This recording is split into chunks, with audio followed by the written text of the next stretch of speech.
Okay. There we go. We're recording. So it's Brian and Jody. And Brian, you and I met, what was it, a year ago? Maybe a At little least. longer. Yeah.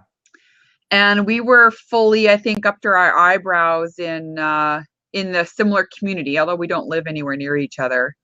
Well, Dealing, we're kind of attached. We're on the same continent and all. yeah, okay, fair. And we kind of had we had autism. We were working in the field of autism in our own communities, like where we were. Right.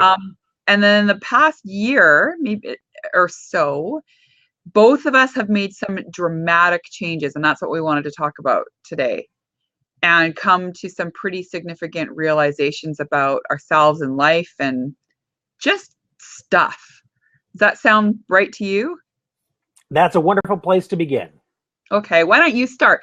Tell me, because I love hearing your story. How did you decide to go from where you were when I met you to now? What were some of the mediating factors, or tell me a little bit about that?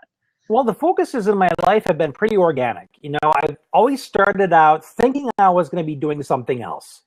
And then some life event would occur and would yank me in a completely different direction. And that's essentially what happened with autism. I graduated with my master's in social work. I began work in hospice. I was going to support other people that were terminally ill because I'm a 27-year cancer survivor. And Yeah. I met some wonderful people that didn't have the privilege of life that I did. So I wanted to make sure that I provided value because of the second chance that I was given. Mm-hmm. And I got married. I began to have children. When my oldest boy hit first grade, he began having panic attacks. He began exhibiting symptoms of OCD, anxiety, and all kinds of other stuff that we frankly were not seeing at home. Yeah. And his teacher called me one day after he had a meltdown on a field trip and suggested he might be somewhere on the autism spectrum. So we had him tested, and lo and behold, it was Asperger's. And fast forward a couple years, I now have 3 sons with Asperger's and ADHD. So it was in trying to support my oldest son and trying to figure out what I needed to do for him to help him be successful that I became somewhat of an overnight specialist in autism. Yeah. And because of my ability to articulate his experience as well as my own, I have ADHD and dyslexia, and their ADHD and Asperger's can be very close cousins in some respect. Yeah. And because I was able to articulate my experience and my son so well to some other parents who also had kids on the spectrum, once they found that I was a social worker, they pretty much demanded I hang out my shingle because they wanted to bring their kid to somebody that got it. Yeah. And when I got to the point where I hated my day job enough, I decided to give it a shot. So I found a very inexpensive office space. I started seeing clients, and within 4 months working part-time, I'd replace my daytime income because the demand was that huge. And that was close to 10 years ago that I started doing that. But within the past couple years, as my boys continue to do well, and they're doing beautifully, my oldest boy just walked in here and told me that he got straight A's for this past semester. Oh, wow. And he was the one that started me down this path. That's my oldest boy, Zach. And he's graduating this year, and he's thinking about college. And, between us and the rest of the universe, he shared with me that he's thinking about taking a girl on a date. So, Whoa. holy cow, it's totally way outside the comfort zone for kids like that. Yeah. And my health has been changing, on top of the ADHD, dyslexia, and everything else. I have a degenerative connective tissue disorder that's genetic. There's no cure. And what it basically results in is head to toe pain when my meds aren't working so well, and extremely loose joints.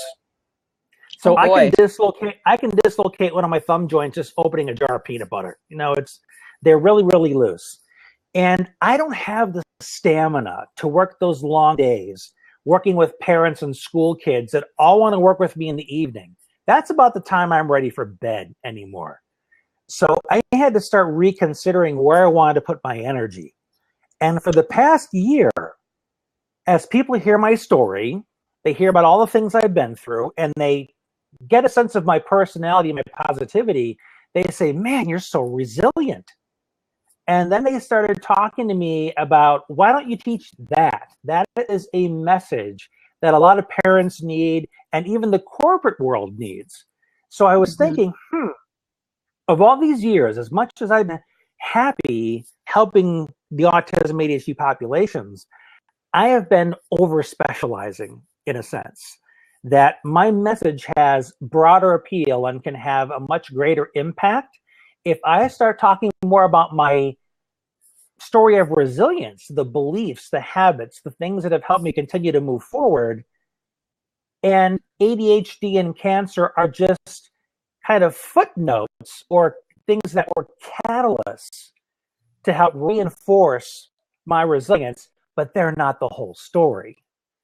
So once I Mm-hmm. realized that that was much more where my passion was, and I could talk about it all day long, you know, Mm-hmm. the just the glory of life and the gifts that are found in those more difficult moments, the more I realized I need to make this shift, and I need to make the shift big.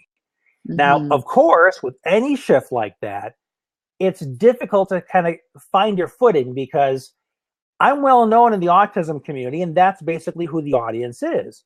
So now I'm talking about entrepreneurship, I'm talking about resilience, and it's Mm-hmm. hard to find the people within there that this really resonates with. But Yeah. I'm not giving up on it because that truly is where my heart is now. And that's Yeah. where I want to give my energy to. So that's my story in a nutshell. How about you? Well, I have a similar journey, sort of parallel, but not identical. And I think that's what makes this conversation so interesting is I got into the autism sector or service industry quite by accident, actually. Um, I had intended to be a speech pathologist and I wanted to work with cleft palate kids. So I was very interested in working on big teams, clinical teams. And I ended up with a high risk pregnancy. And my doctor said to me, you can have a baby or you can have a career, but you can't have both right now. And I said, I choose the baby. So I had to put my career plans on hold. And then when my daughter Jessica was born, my family just needed me to get to work. And I had an undergrad degree in psychology and as a speech assistant. So I started working with pathologists. I just wasn't the pathologist. And it turned out, I worked with several in my area, and it turned out that I ended up with the kids that nobody else wanted to work with. I got the ones that wouldn't sit in the chair or, constantly ran out of the room or took their clothes off or whatever it happened to be. And I loved them. And unbeknownst to me, these were the kids that had severe cases of autism. And I loved them and they loved me. And I didn't care if they laid on the floor and they got what, they made progress. And I felt so fulfilled in that role. And as time went on, I realized that I enjoyed working with the parents as much as I enjoyed working with their kids. And I was really attracted to a program called RDI, Relationship Development Intervention. But it wasn't extremely popular. In fact, it was considered one of those alternative woohoo things at the time. This is, 8, 9 years ago. It wasn't an industry standard. Let's put it that way. But I went to hear the developer talk, Dr. Gutstein. He was in Edmonton, which is in another province for me. I'm in British Columbia. And I heard him talk about this thing called guided participation. And I realized that's what I'm doing. Now I know what it's called. And you mean there's a whole program built around this? And I loved it. But then when I came back to my home community of professionals and said, I found this thing that really speaks to me. I think I could do something really powerful with it. Nobody supported me.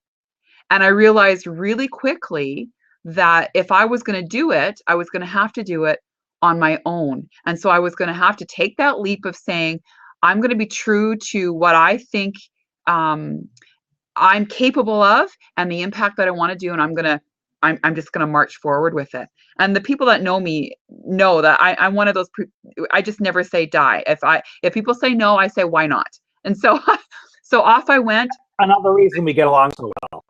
I know. So I started my own business around this concept of guided participation, and it's called Kids Matter, and we have developed a team and worked with hundreds of kids over the last 8 years or so.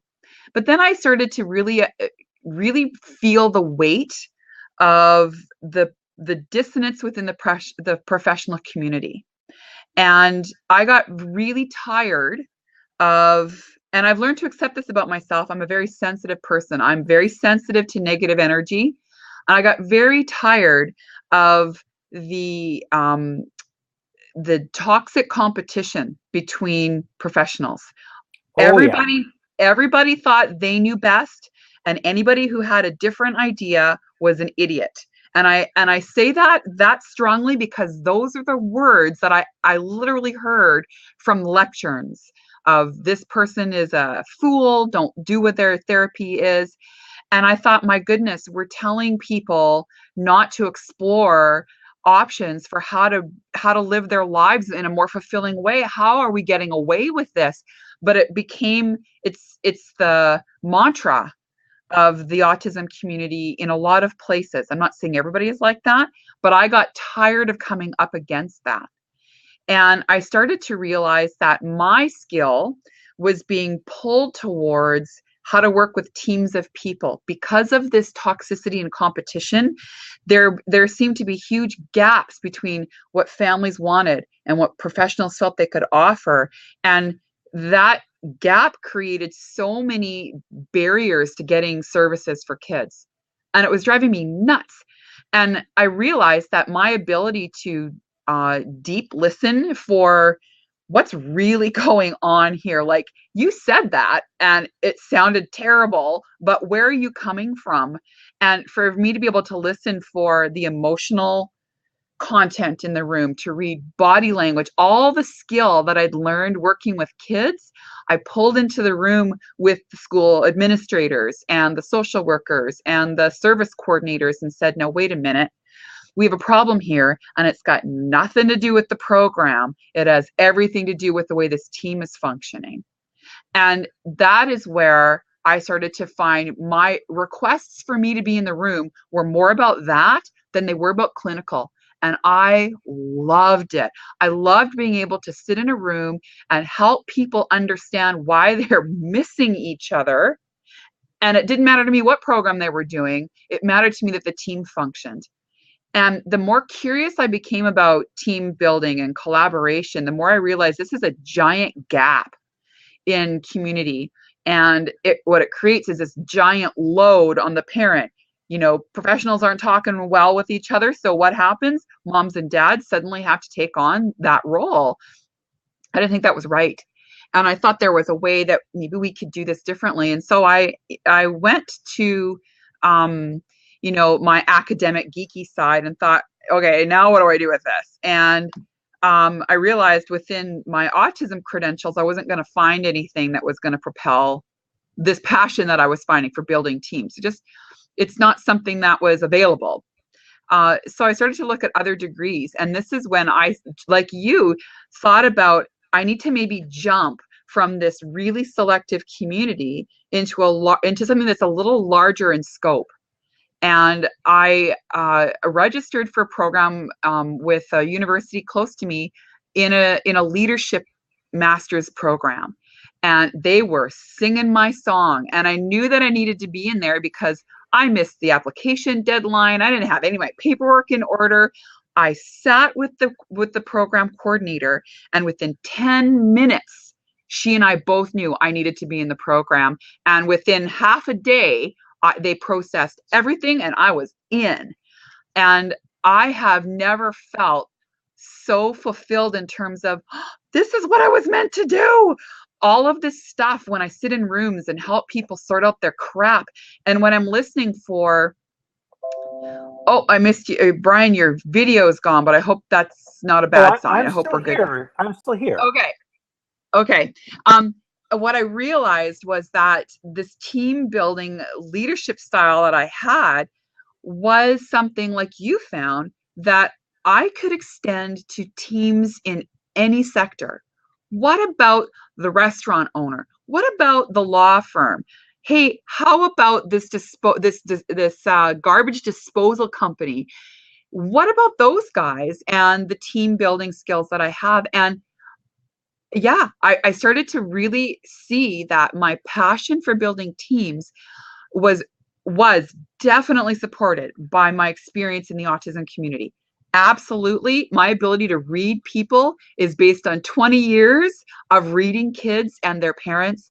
But when it comes to helping teams work together, I'm able to look past their industry knowledge and into what are your beliefs about the problem, about yourself, about the people around you, and how is that undermining what you want to do. And just like you and I mean, everybody that I've met who's an entrepreneur got into where they're at because they had a dream. They had some kind of idea in their head that said, that's the thing I want to do. And that thing that they want to do depends on their ability to propel themselves. I mean, I know you and I are, we're nodding. We're like, yeah, that's exactly right. And I shifted out of the autism community, and it was a healthy choice for me to not feel like I had to bump up against people all the time that weren't open to new ideas, and start thinking about where my skill set is valuable. And it's valuable there, but it's valuable in so many other places too. And so Can you and I, we've had these parallel kind of aha moments in the last year. I'd love to share with you something that I picked up from just hearing your story just now. And what I heard is that underneath everything, you are naturally empathic. You can feel somebody that's crying out to be heard. I'll take that. Yes. Because it seems like that's something that is really just helped you every single step of the way. It began with these kids who had maybe some speech delays, had some difficulty with behaviors, and they ultimately were trying to communicate, but no one around them either wanted to hear that communication or they thought that they knew better. So they took a, you should be seen, not heard, you should do what I tell you to do approach. And when you start moving into the IEP meetings, where the parents and the schools are at each other, these are people that are used to doing the talking, believe they're the experts, they're right, they're wrong, and the other person's job is to listen, not be heard. Mm-hmm. And then when you started interacting with groups that genuinely wanted to be able to understand and hear each other, that's where you blossom.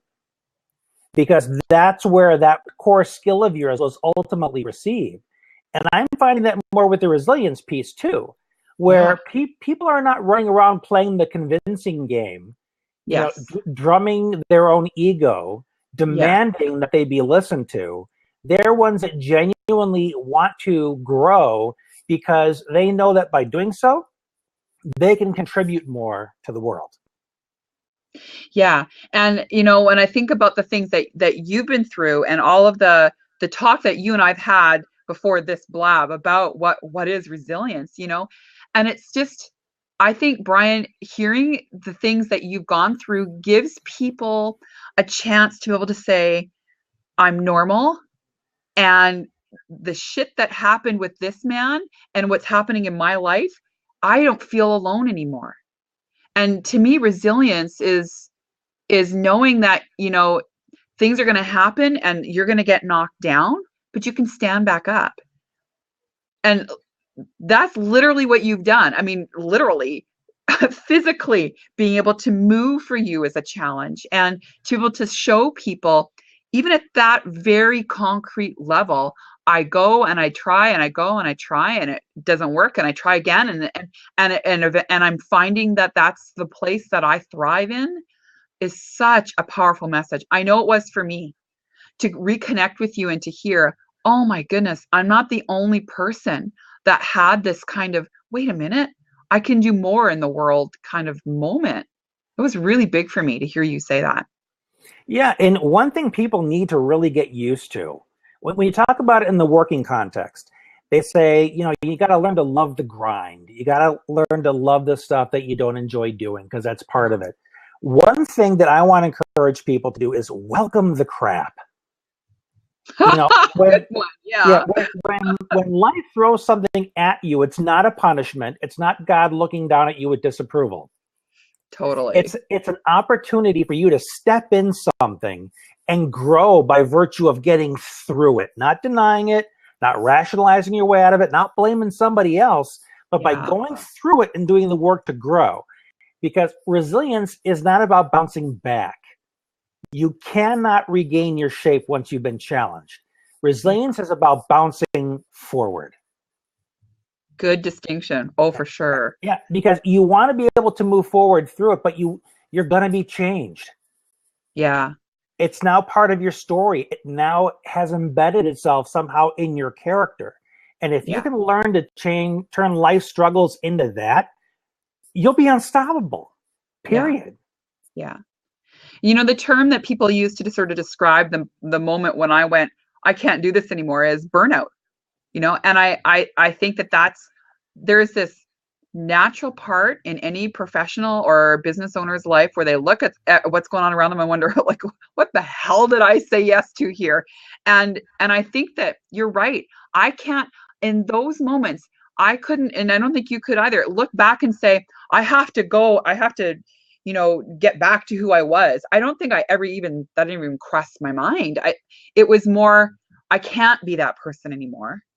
And I can't go in that direction anymore. So now what? And it's that moment of disillusion that you and I tend to engage professionals that have, or entrepreneurs. So now what? Yes, it happened. Okay. And you and I have that in common. We make terrible victims. We're just not believable. We're just not believable victims. Oh yeah. We don't do helpless.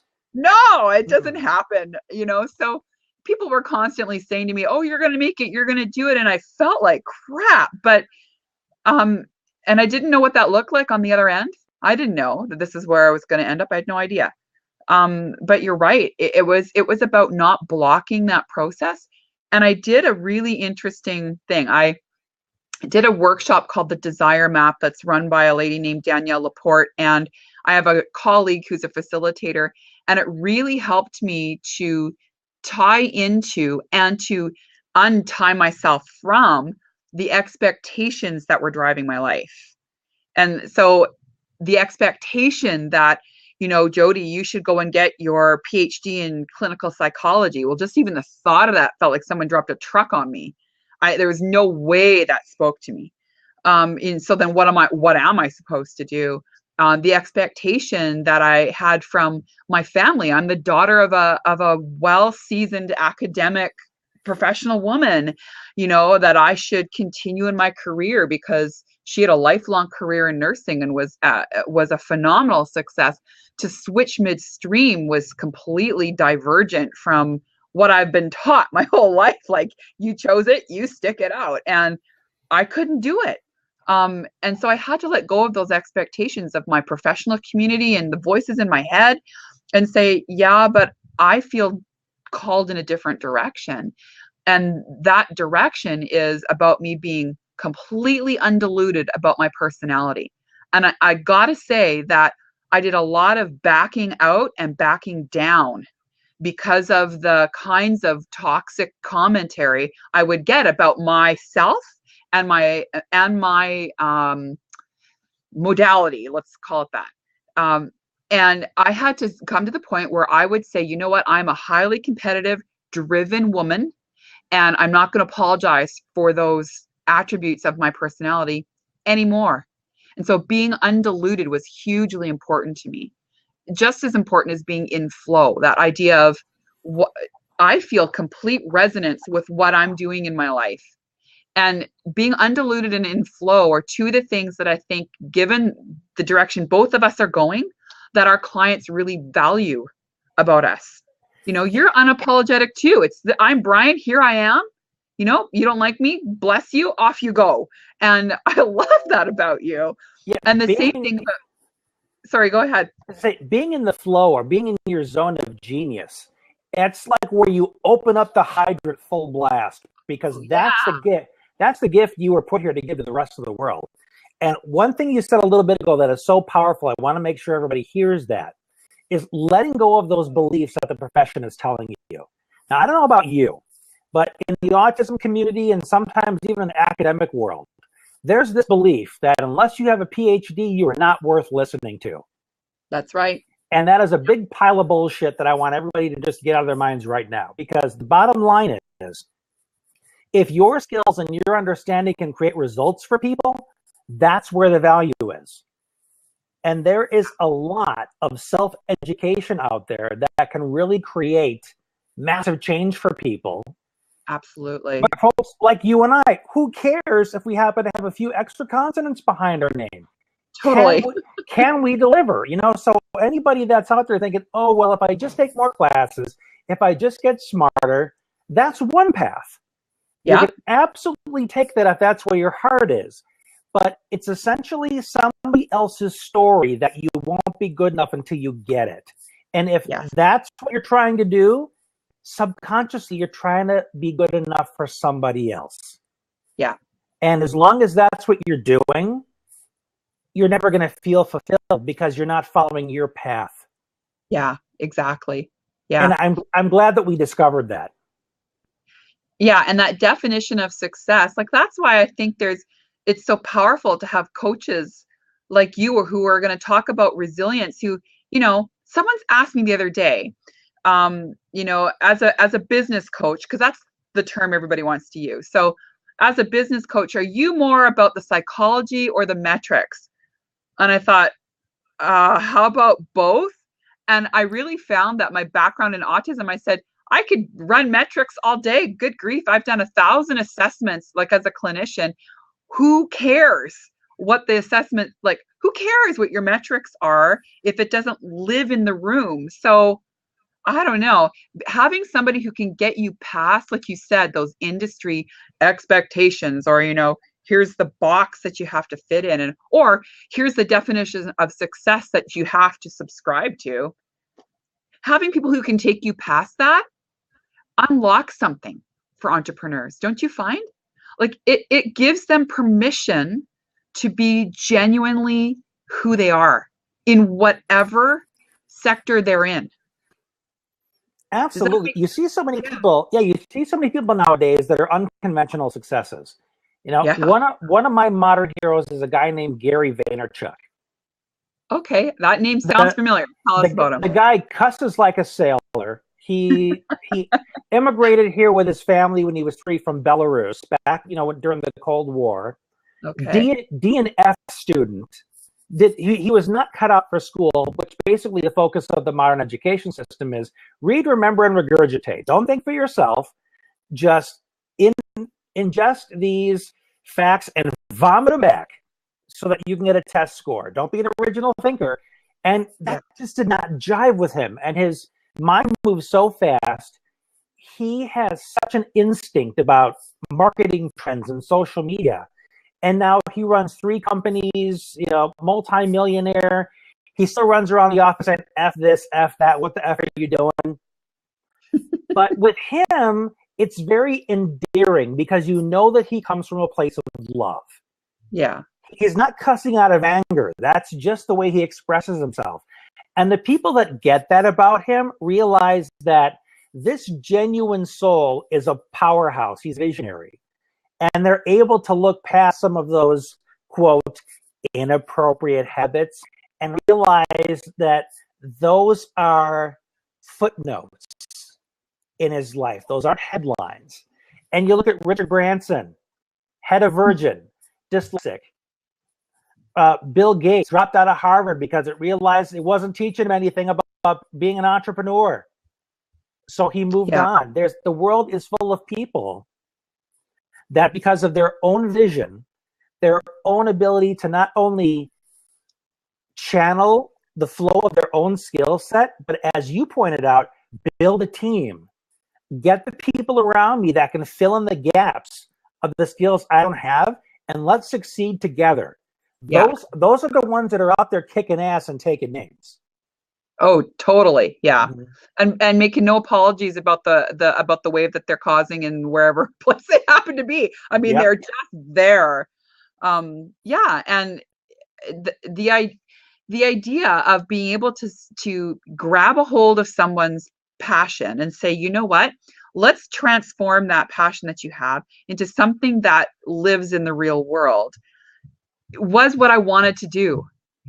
And I truly believe, Brian, that our background in autism gives us the capacity to believe that things are possible where other people don't think it's possible. I mean, we've seen things happen for for kids that, other people would say that's never going to happen. Oh yeah, We we're yeah, used to working with kids that have been written off by the totally. MDs, the PhDs, the ones that are so focused on the limitations.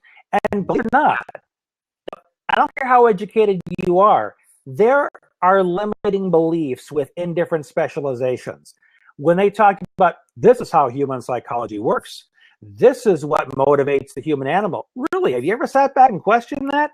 Or did you just sit there and swallow it hook, line, and sinker because it was in a book? Yeah, exactly. Yeah.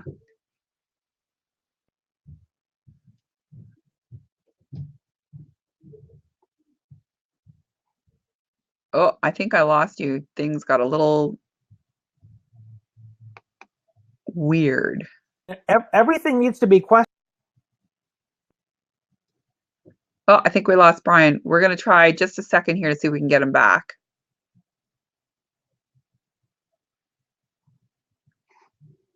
Hang on, everybody.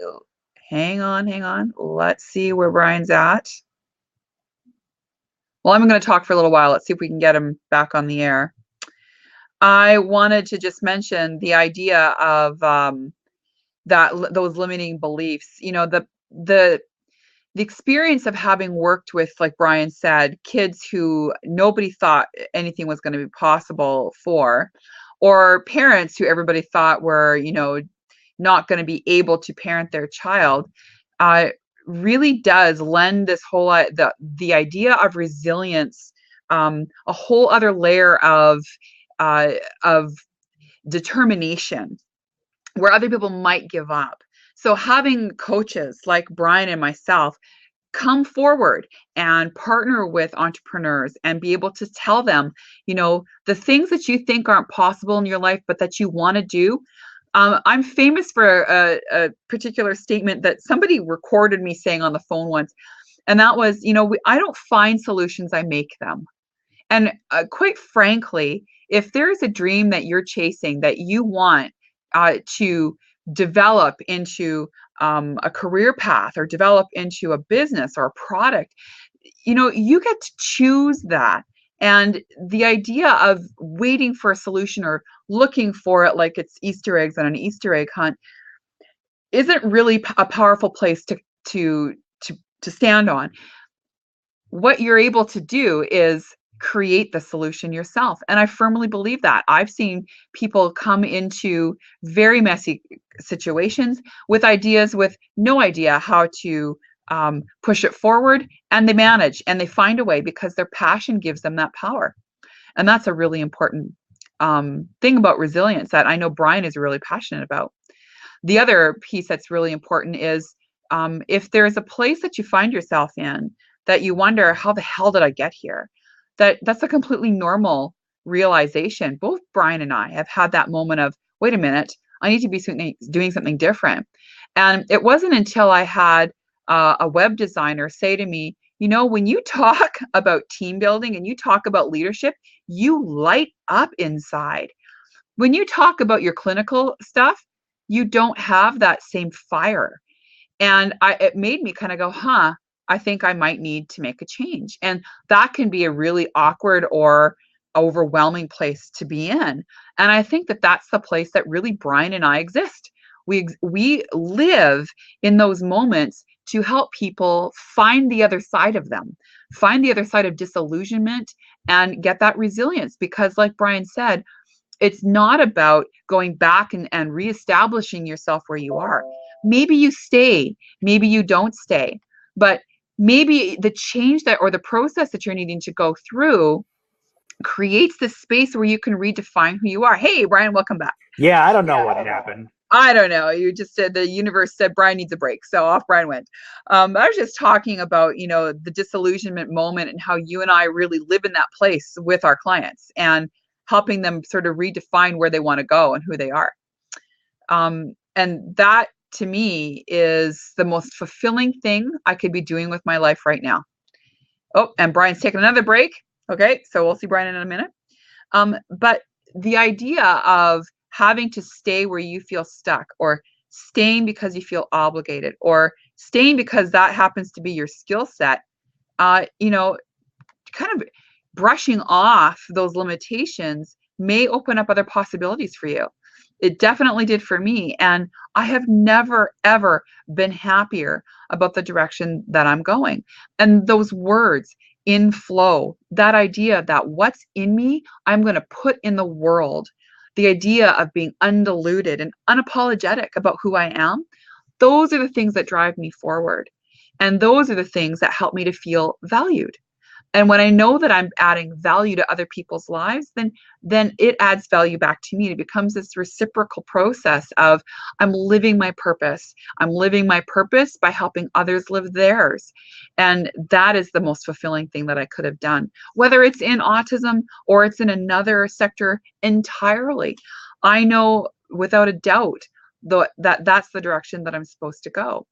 But it was ugly for quite a while. It was ugly financially, where I couldn't take any more clinical clients. I knew that. And quite frankly, so did they. And they saw that my heart wasn't in it, and they saw me drop the ball, and I saw me drop the ball.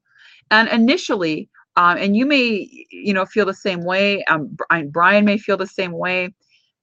It didn't feel very good to know that I was in that transition. It was a shitty place to be. And I felt like I was letting people down, and I had to get over that. I had to get over the idea that I needed to be continuing in a direction that didn't serve me anymore.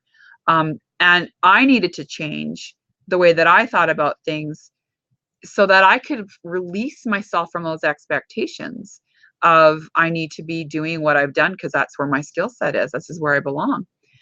And I got some really bad advice once where someone said to me, you need to fake it till you make it. And I'm going to say, hell no. The minute you start faking it is the minute that you know you need to do something different. And that moment of me saying hell no was the instant when I realized that everything was going to change for me. Everything. That I was no longer going to be living a life out of obligation. And that meant my clinical work. And it created this big gap that freaked the hell out of a lot of people, freaked the hell out of my family. What is she thinking? What is she doing? Freaked the hell out of my clinical team. Where the hell is she going? I mean, what's happening? And I had to really, communicate with people the process that I was in and be really honest. That can also be super scary. Who wants to tell people, you know what, I'm not sure I want to do this anymore. But I had to. I really had to say, I don't think I can do this anymore. And once I was able to say that out loud, that hole that I created started to be filled with other things. It started to be filled with the idea that I could not have to be that girl that I was. I could be somebody different, and that somebody different was over there, and I needed to start walking towards her. Whatever that looked like, I needed to go and do it. And I started to look for people in my life that I could depend on and rely on, that if I screwed it all up tomorrow and ended up working at McDonald's, that they were still going to love me and still want me. And if I took time to figure out who I was, that they understood that as normal, and that was something that I should also understand as my process. So I would encourage you to think about, do you need to maybe switch up who you're hanging out with? That became a big question in my head. Who's supporting me? I mean, here I am trying to steer this boat, and if someone's behind me drilling a hole in it, they need to go. And that was hard, because that meant that some significant people needed to be edited out of my life. But when I didn't feel like I was getting the support that I needed, I had to be undiluted about that. I had to be in flow. And when I focused on those things, I was able to make decisions about business, about career. I was able to make decisions about relationships, who my friends were going to be. Hey, Ryan. Serious glitch in the matrix today. We're good. It's all good. I've been blabbing while while the universe has been loving you. Well, then you come to the right place. How about that? I was just saying, that editing your friendships and editing your relationships was a part of my process too. Maybe you had that experience too. Tell us a little bit about that. I mean, I had to let go of some people in order for me to move forward. And it's not a sign. Some people think that it's a sign of arrogance, and some friends that you leave behind might say, "Oh, you think you're better than me." No, it's not a matter of better or worse. It's just that we're no longer on the same path. Yeah. Now we're no longer a good fit for one another. That doesn't mean either of us is a bad person. We want different things. We want to create different things, and we need to have enough respect for each other to allow one another to go off on our individual paths. Yeah. And make the best life we can. And you got to give yourself permission to grieve that a little bit, because some of those relationships are something you've had for a long time. And it's hard to let go of. But something that you mentioned earlier in our conversation is, I don't want to go back to the person I was. Right? Because if you want to go backwards, what you're basically saying is, I want those old results. Yeah. Instead of the new ones that come along with growth.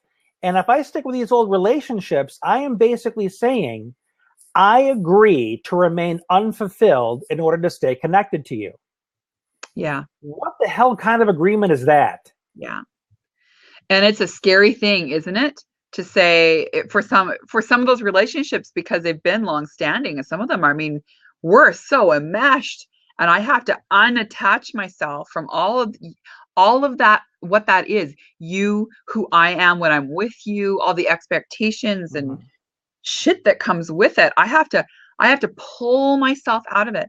And yeah, you're right. Grief. That's a really great way to talk about it, because it's work to do that, to say that was me. The new me's over here. I'm going that way. That's hard. Yeah, the woman I'm married to now is my second marriage. And she just so happens to be a childhood friend that we've known each other since we were 4 years old. Oh, wow. And she's the first person that I've ever been in a romantic relationship with who has allowed me to be completely unfiltered. Nice. I can just be me in whatever way I choose to be, and she embraces it. And she cheers me on. And without her in my corner, I don't know that I would have become more increasingly authentic as things have gone. And what I'm finding is that people are delighted by the fact that I'm putting myself out there in that way, because it shows them that they're not crazy for wanting to live the same way. Totally. Absolutely. Yeah. Yeah, absolutely. And I found the same thing where people have noticed the change in me. I've got this crazy blonde hair, and I've in the last little while, I've had a physical transformation that people are commenting on, and that's part of the reason I wanted to do the blab, is because everybody wants to know, what's your diet secrets? Where'd you get your hair done? All these crazy, and honestly, those are the superficial signs of the internal change that I've made. There's nothing to do with anything. I didn't take take some wonder drug. I didn't go out and I don't have an amazing stylist. For Pete's sake, I have bedhead right now. It's the idea of I've chosen to be who I really am. And the change that people see is the change for me. For about a year between when you and I kind of weren't connected, Brian, I was physically ill from the amount of stress that I was putting myself under, trying to be somebody that I couldn't be anymore. And it had a toll on my emotional health and my physical health. I wasn't sleeping. I was gaining weight. I was having panic attacks all the time. And, the change that people see, and they see in you too, is suddenly you showed up in a way that just kind of went bang because it's the real you. It's the real me with my crazy, crappy hair and my inability to bullshit anymore. I just can't do it anymore. I cannot bullshit anymore. This is who I am. Love me or leave me. This is who I am. And I bet you feel the same way. Oh, Brian's on audio only. Okay, we're going to take a second with him. And you know, the editing out of people was hugely helpful for me to get to the point where I could say, this is who I am. I will never forget, I had someone who worked in my office, this is years ago, who said to me, you work in a male-dominated field, so you should masculinize yourself. So her advice to me was, you know, pantsuits and loafers and sort of, you know, take out the feminine qualities of who you are. Take out the distinctions that make you feel good about yourself. Hey, Brian, when you're in front of people, and masculinize who you are. Well, I'm sorry. I'm a crazy blonde woman, and that is who I am. But when she said that to me and told me this is the expectation, and this is some of the stuff that started to make me physically sick. I couldn't be who I wanted to be. I didn't get up on a stage for almost 6 months. I canceled speaking engagements. I stopped talking. I was so insecure about who I was because I was told that who I wasn't okay.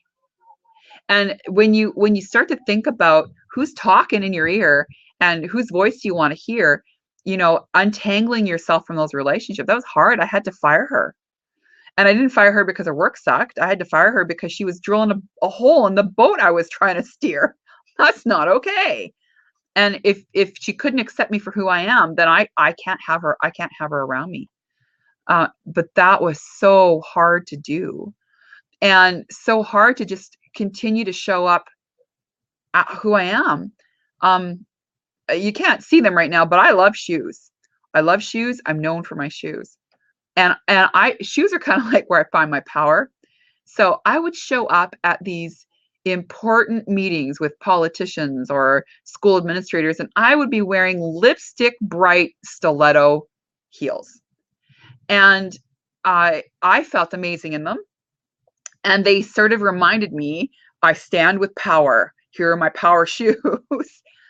And it got to the point where my clients, when I walked into the room to do meetings like that, they'd look at my feet, because my feet were able to, what I had on for my shoes gave them confidence too. So when I showed up with my crazy hair and my bright red shoes or my bright blue shoes or my orange shoes or whatever I happened to feel like I wanted to stand in that day, they loved it.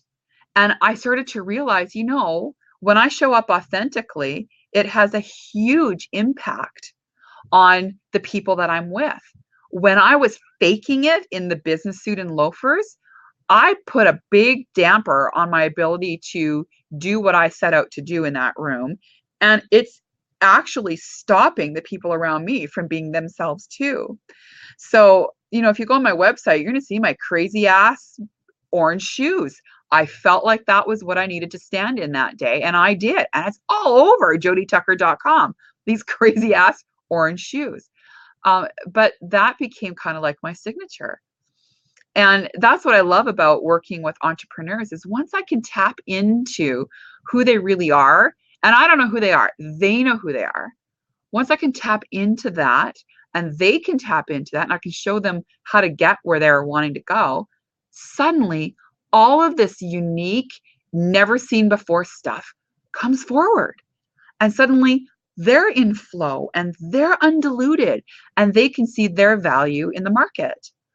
And, you know, I'm a woman and I think that is an important thing for women in business and in professions to hear too, is that you don't have to be something that you're not. You can be genuinely who you are, and you can add power to a room by being uniquely you, uniquely a woman, and who that is to you in that moment. And there's no need to dilute that at all. And I love going into professional offices where I get a sense of who I'm with. I get really tired of the builder beige, the idea of every office. And I mean, I come from a clinical community, so every psychology office, every professional office has their certificates of accomplishment on the wall, the builder beige color paint, and the obligatory knickknacks that make them look snazzy and professional and skookum. But I'll never forget meeting my mother's cardiologist. I got to tell this story, this crazy cardiologist, Brian, about being authentic. Can I say two things before the internet cuts me off again? Yes, go. I'm getting faster internet on Monday. Yay! Okay. I actually have to go because in a few minutes I have another awesome call yeah. to get on. But I want to make sure I have people that have listened here. My website is brianraymondking.com. Feel absolutely free to look me up. And Jodi, we had a little conversation because this has been amazing. So we've got to figure out some way to keep this conversation going. And I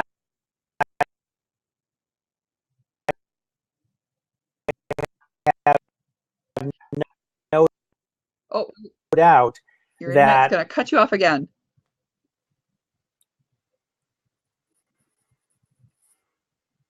Well, Brian, thanks for being here. I know you got to go to your other call. I so appreciated our conversation today. We're going to do another.